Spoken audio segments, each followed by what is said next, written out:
Assalamualaikum warahmatullahi wabarakatuh. Kembali lagi bersama saya dalam video pembelajaran khususnya tentang perpajakan.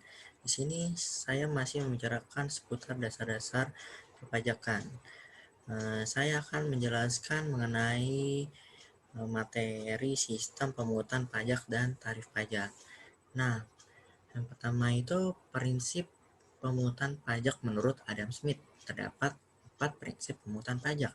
Yang pertama itu equality, yaitu tekanan pajak di antara subjek pajak masing-masing hendaknya seimbang dengan kemampuannya. Yang kedua, certainly, pajak yang harus dibayar seseorang harus terang dan pasti, tidak molor-molor atau ditawar-tawar. Yang ketiga itu konvensiensi. Dalam pemungutan pajak, hendaknya memperhatikan saat-saat yang paling baik dan tepat. Yang keempat itu efisiensi. Pemungutan pajak hendaknya dilaksanakan dengan sehemat-hematnya. Jangan sampai biayanya lebih ringan, tidak memberatkan bagi si wajib pajak. Nah, sistem pajak itu ada 3. Yang pertama itu self-assessment system, yaitu suatu sistem perpajakan yang memberikan kepercayaan kepada wajib pajak sendiri untuk mendaftarkan, menghitung, menyetor, dan juga menetapkan. Contohnya itu adanya di PPh pasal 25. Nah, yang kedua, official assessment, yaitu suatu sistem perpajakan di mana inisiatif untuk memenuhi kewajiban perpajakan berada di pihak Kafkas. Dalam sistem ini, fiskus yang mencari wajib pajak memberikan MBWP sampai dengan menetapkan pajaknya. Contohnya PPh pasal 4 ayat 2 atas pengalihan tanah atau bangunan dari wajib pajak ke pemerintah. Yang ketiga itu withholding system, yaitu suatu sistem pemungutan pajak yang memberi wewenang kepada pihak ketiga, bukan fiskus dan bukan wajib pajak yang bersangkutan, untuk menentukan besarnya pajak yang terutang oleh wajib pajak. Nah, yang ketiga itu ada tarif pajak. Nah, tarif pajak itu ada banyak jenisnya. Yang pertama itu tarif lamsam spesifik atau tetap.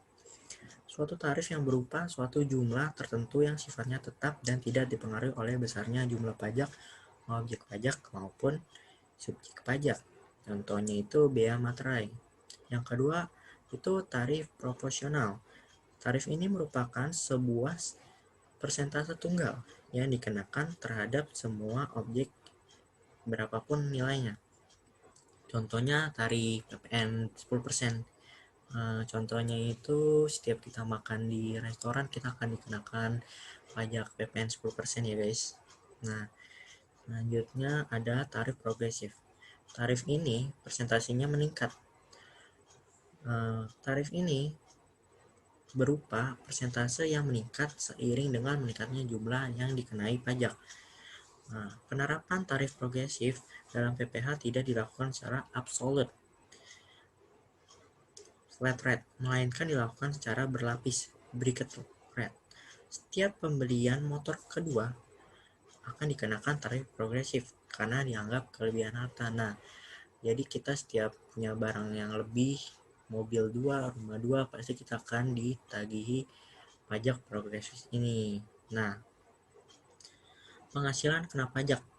Nah, orang yang mempunyai atau yang menerima gaji 50 juta, tarif pajaknya itu 5%.